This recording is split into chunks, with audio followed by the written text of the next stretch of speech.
Әниебез сөйеркәсе Галимгә ияреп, безне ташлап киткәндә, миңа 12, ә энемә 7 яшь кенә иде әле. Ярамаган эш эшләвен аңлапмы, әтигә бер кәлимә сүз әйтмичә, безнең белән дә саубуллашмыйча, әни җәйге таң тишегеннән өйдән качып диярлек чыгып тойган иде. Әбәд вакытына хәтле әнинең кая булганын белмәдек. Йомыш белән берәрсенә кергәндер дип уйладык. Өчәүләшеп пешкән бәрәңге ашарга утырган идек, ишектән Галим абыйның хатыны Зөлхиҗә апа килеп керде. Менә бит бәйткә, оят та юк буларда, ыштыр битләр, икесенә 5 баланы ташлап чыгып киттеләр, дип кулларын ботларына суга-суга ярсып кычкырды. Әти күрсәткән урынга утырган иде. Янган йөрәгенә урын таба алмыйча сикереп торды. Бездә ашау кайгысы китте. Әнинең амбар башлыгы Галим белән чуалганы барыбызга да билгеле иде әлбәттә. Тик икесенә 5 баланы ташлап, ничә еллар көч түккән йорт җирләрен калдырып, күз күрмәгән якка чыгып китәрләр дип, беребезнең дә башына килгәне юк иде. Бу көтелмәгән хәбәрне ишетү әти өчендә бик авыр иде ахры. Зөлхиҗә апаның сүзләрен ишеткәч, әти торып басты. Гаепле кешедәй йөзе кызарынды, аннары агарды, миңа энемә күз ташлады, нигәдер тәрәзә аша урамга карап торды. Аннары гадәттәгечә юаш тавыш белән җаваплады. Белмим инде, ни әйтергә дә. Арыган инде булардан. Кешедән оялмасалар, балалардан оялсыннар иде. Зөлхиҗә апа рәнҗүенә түзә алмыйча, каргана-каргана чыгып китте. Әти бер мизгел сүзсез, өнсез утырды да ишек алдына чыкты һәм абзарга кереп китте. Энем Искәндәр әнинең безне ташлап киткәнен аңлап бетермәде ахры. Әни кунакка киттемени, кая китте, ник безне алмады дип сорады. Бер-бер артлы яудырган йөдәткеч сораулар ташкынын туктатыр өчен генә, әйе, әни кунакка китте, дигән булдым. Әнисез ничек яшәргә дигән җавапсыз сорау әтинең генә түгел, минем башка да ишелеп төште. Әни каяда булса киткәндә 1 көн, күп булса 2 көн ансыз калган чаклар бар иде. Ә бөтенләй әни булмау. Уйларга да куркыныч. Ничек яшәрбез без әнисез? Әни кебек дөнья көтәргә мин бәләкәй әле. Әти көне-төне эштә. Ә энем әнинең кайтмаячагын ничек аңлатырга аңа? Безне ташлаганын, балаларын хатынлы иргә алыштырганын ничек аңларга? Ничек кабул итәргә? Үз әниебез исән булып, әнисез үсәбезме? Сагышлы уйларымнан чарасыздан күңелем тулды, һәм мин дә әти абзарга кереп бикләнгән кебек, чоланга кереп, эштән ишек келәсен төшердем. Әти кереп мине эзли башлаганчы, мин бикле чоланда елап утырдым. Нарасы күңелем бу начар яңалыкны кабул итәргә теләмәде. Бәлки әни кайтыр әле, дип үземне үзем юатырга тырыштым. Минем үксегәнне ишетеп, әти ишек янына килде һәм "Елама, балам", диде. Ә мин туктый алмадым. Бираздан миңа Искәндәр дә кушылды. Әти мине чоланнан чыгарды да, икебезне ике ягына утыртып кочып алды. Елап утырып булмас, балалар. Ничек тә яшәргә кирәк. Син зур инде, Гөлфия кызым. Бергәләп көтәрбез дөньяны, дип күзләрен мөлдерәтеп миңа карады. Ул үзе дә бу мәлдә югалып калган иде ахры. Безне генә түгел, үзен дә шулай юатырга, өметләндерергә тырышуы иде сыман. Әтинең капканы җил какса да йөгереп чыгуы да, Искәндәрнең әни сурәтен кулыннан төшермичә туктаусыз тәтелдәве дә, минем авыл очына чыгып, юлга текәлеп көтүем дә юкка булды. Зар булып көткән кешебез кайтмады. Әни кебек ук булмаса да, мин әкренләп дөнья көтәргә дә өйрәндем. Ипигә баш куярга, камыр басырга, мич ягырга әнидән өйрәнгән идем. Шуңа күрә ипи салуы миңа кыен булмады. Су ташуда электән минем өстә иде. ныгып җитмәгән бармакларым белән сыер савугына миңа җиңел бирелмәде. Җитмәсә, әнигә күнеккән сөтлебикә мине ят итә, сөт төшерми тибешә. Җафалана торгач, әти белән монда да җаен таптык. Беразга гына бозавын имчәккә кушабыз да, сыерыбыз сөтен төшергәч кенә айырабыз. Чарасыздан булса да, Искәндәр дә кул арасына керә башлады. Мин аңа түтәлләрдән чүп утарга, яшелчәләргә су сибәргә кушам. Идәнне дә бергәләп юабыз. Көтүдән кайтмаган малны да Искәндәр эзләп алып кайта. Әти ферма малларын караудан бушаган арада өйгә кайтып әйләнә, безгә тегесен бусын эшләргә куша. Әтинең сабырлыгына әлегә хәтле шок катам. Балалыгыбыз белән ни кылсак та, бер вакытта да безгә сугу түгел, тавыш күтәргәне дә булмады. Безнең хәлне белергә сирәк-мирәк кенә әнинең апасы Әклимә апа кирип чыга. Җиген-җиккә киттереп безгә эш өйрәтә. Ул да галимгә ябышып качкан әнине акламый. Ашарга пешерү, кер егу, мунча ягу да минем өстә. Бәрәңгене өчәүләп утыртабыз, өчәүләп алабыз, пешән чабу, җыюны да шулай ук өчебез эшләбез. Авыл баласы өчен дөнья көтәргә өйрәнү авыр түгел. Әнисез яшәргә өйрәнү бик авыр. Җәй башында чыгып киткән әнидән инде берничә ай кыш теледәй дә хат хәбәр юк. Әниебезгә кирәкмәүебезне аңлау нәни йөрәкләребезне яралый. Азгын даны күтәргән әни өчен авыл халкы алдында әти белән без кызарабыз. Күрше күләннән әни турында начар сөйләтәсем килми. Кызыксынган, кызганган булып, җанны яралаган сораулар бирүләрендә яратмыйм. Гомумән, әни киткәч мин кешеләр белән бик аралашмый башладым. Һәр кемнең дә беләсе килә. Әниегез кайтмадымы? Хаты хәбәре килмәдеме? Кайда яшиләр икән? Әниеңне сагынасызмы? Сагынмаган кая ул әнине. Бүген кайтып керсен иде, бүген кычып алыр идем. Бер кая да җибәрмәс идем. Тик барысына да сөйләп буламысың бу турыда? Әнинең чәчләремне тарап, үреп, ак тасма бәйләп куйган чакларына хәтле сагындым. Тараганда бер дә урттырмас, чәчне тартмас иде. Менә минем кызым нинди матур булды, дип мактап куяр иде. Ә мин башыма әни кулы тигәнгә изрәп, йокымсырап утырыр идем. Әнидән тегәргә өйрәнеп калмавыма бик үкенәм. Кич утырып миңа бермәле итәкле күлмәк теккән арада гына җырлар иде. Агыйделнең аръягында бәхетле ил бар диләр. Әни китеп югалгач, нәк җырдагыча, Агыйдел аръягында адаша-адаша, үз бәхетен эзләп йөридер төсле. Тик ул эзләгән бәхет нинди була икән соң ул? Белсәм, мин ул бәхетне әнигә монда да һич шиксез табып бирер идем. Ират белән түгел, бары тик әни белән генә бүлешәсе серләремне бик тирән яшердем. Үскәндә балага әни һава кебек, су кебек кирәк. Уйлавымча, әти белән начар да яшәмәделәр кебек. Безнең әти сабыр холыклы, хатта бераз юаш та. Әни киресенчә тиз кызучан. Яшь чакта яратышып йөрүләре, ничек кавышулары турында сораганым бар иде. Әти көлемсерәп кенә куйды. Әни кычкырып кына көлде.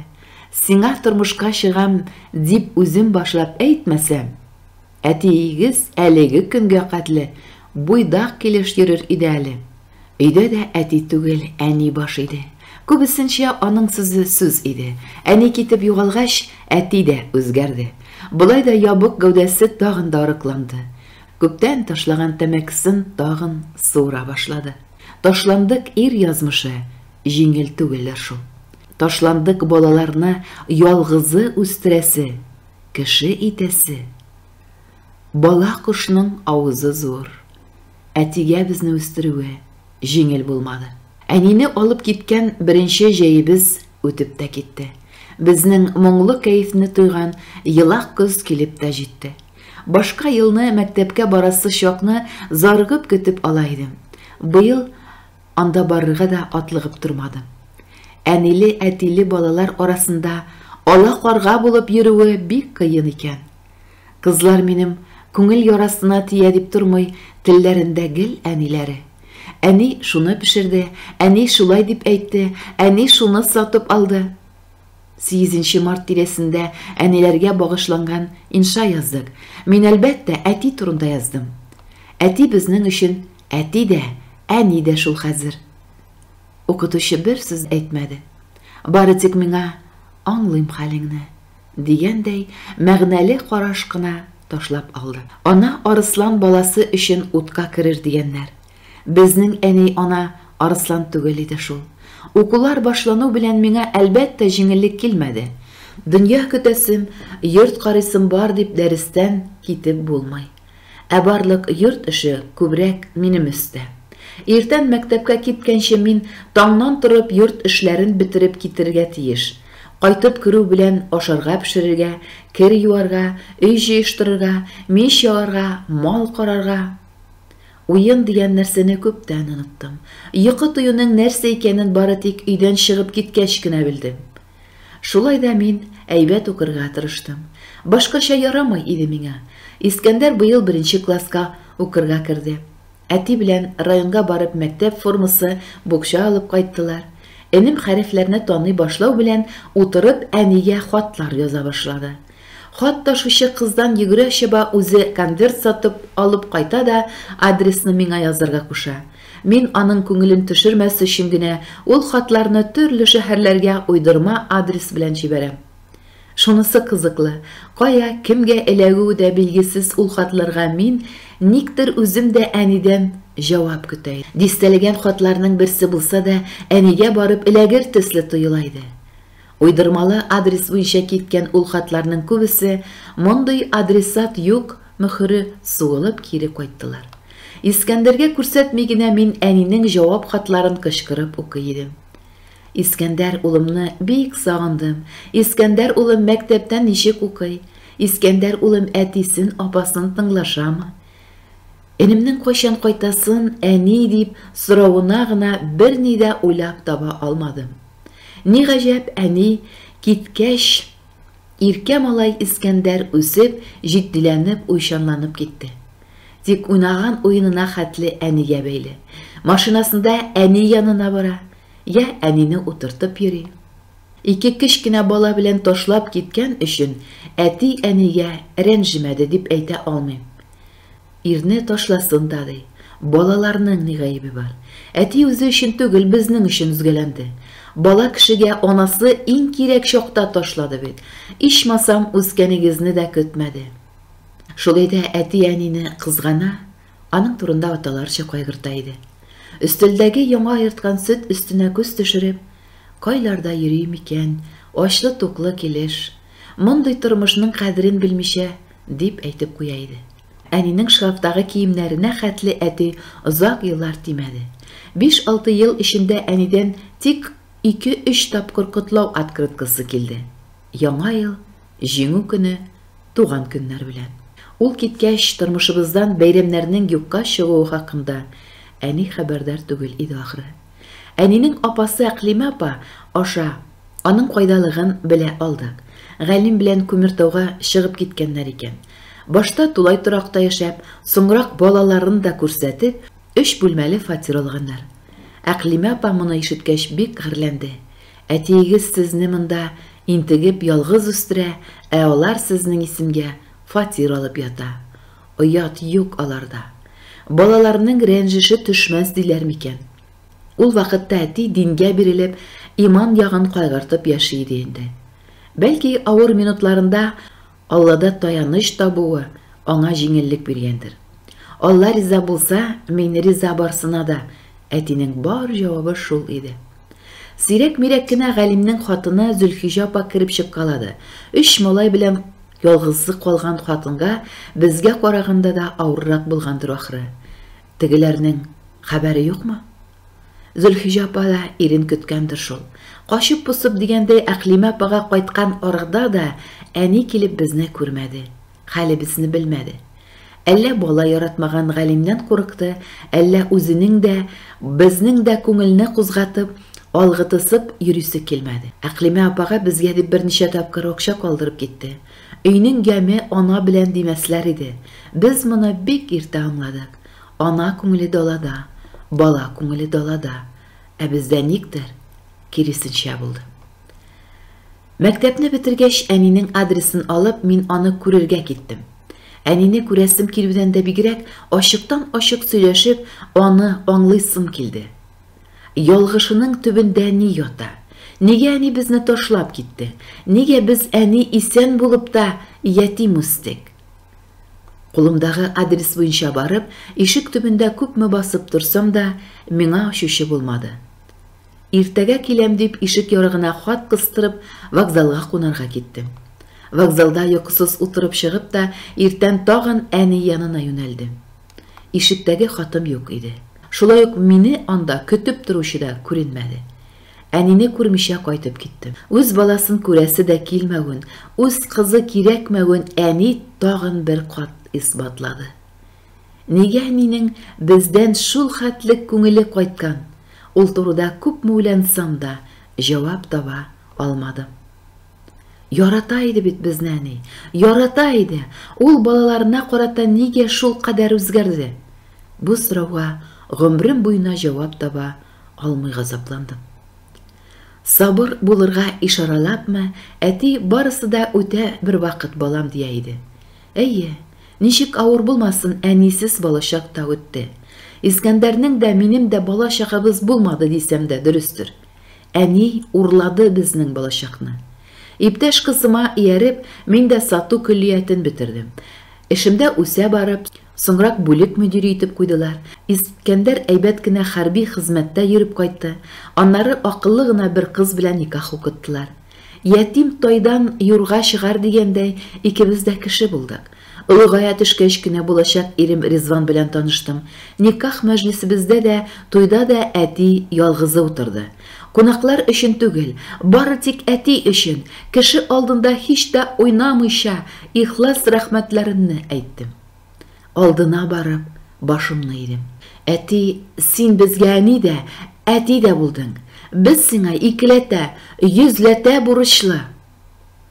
Күңеле тулган әти башымнан сыпады. Күзләрендә яшь ялтырады. Әнинең азгын данының күләгәсе миңа да төште. Беренче вакытларда иремнең туганнары миннән әнисе кебек азгын булмаса ярар иде, дип шикләнделәр кебек. Кайнанам Резванны миңа каршы котыртып та карады, тик Резван миңа берсеннән дә сүз тидермәде. Ике улыбыз туып, бер-беребез белән аңлашып яшәвебезне күргәч кенә туганнар тындылар. Ике баламнан да кадерле, иремнән дә газиз җан юк дөньяда. Иң якын шул кешеләремне ташлый аламмысың? Әнидән айырмалы, үз бәхетемә, барлык булмышым белән ябышып яткан көнем. Без үсеп таралышкач кына әти авылдагы бер тол хатынга өйләнде. Газимә апа ир кадерен белә торган сабыр хылыклы хатын булып чыкты. Сыңлап булса да, әти дә гаилә бәхетен татыды. Аягыбызга баскач, Искәндәр белән бергәләшеп, әтинең йортын сипләп бирдек. Яңа мунча салдык, каралты курасын киләдек. Улыгайган көнендә кайтып йорт эшләрен эшләп китәбез. Шөкер, әтиебезнең йөзен бер кашанда кызартмадык. Тырыш, кешелекле әтиебезгә лаеклы балалар булып үстек. Әтиебез бездән бик риза. Балаларны ялгызы интегеп үстерүнең әҗерен әти күрде сыман. Әнинең галим белән тормышы бармавы хакында ишеткәләгән идек. Йөрмшәк иреннән тукмалып яшәүгә түзә алмыйча, әни галимнән аерылырга булган дип ишетелде. Балалар өлешенә алынган 3 бүлмәле фатирларын бүлә алмыйча озак кына тарткалаштылар. Кулында әзме күпме тәтегән акчага әни якындагы шәһәрдә бүлмә алган.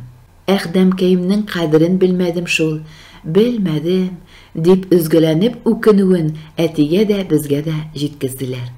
Кичләрен өебезнең тәрәзә төпләренә килеп басарлык булгач, нигә чыгып китте икән соң ул йорттан? Шит кеше түгел, хатын-кыз үз күңелен кайчак үзе дә аңламый. Галимнең тасма теленә алданып, бөртөкләп төзегән бәхетенең кадерен белмичә, башы суккан якка чыгып китүе шул бер мезгиллек күңеленә хәләтенә буйсынуы булгандыр инде. Галимне үлеп яраткандыр дип уйлыйм. Бәлки балаларча сада күңелле, юаш холыклы әтигә үзен пар тоймагандыр. Үзе кебек җилбәзәк күңелле Галим аңа төс күренгәндер. Ничек булса да, күңелдә үткәннәр өчен рәнҗү саклап, кояшлы тормышымны күләгәгә кертәсем килми.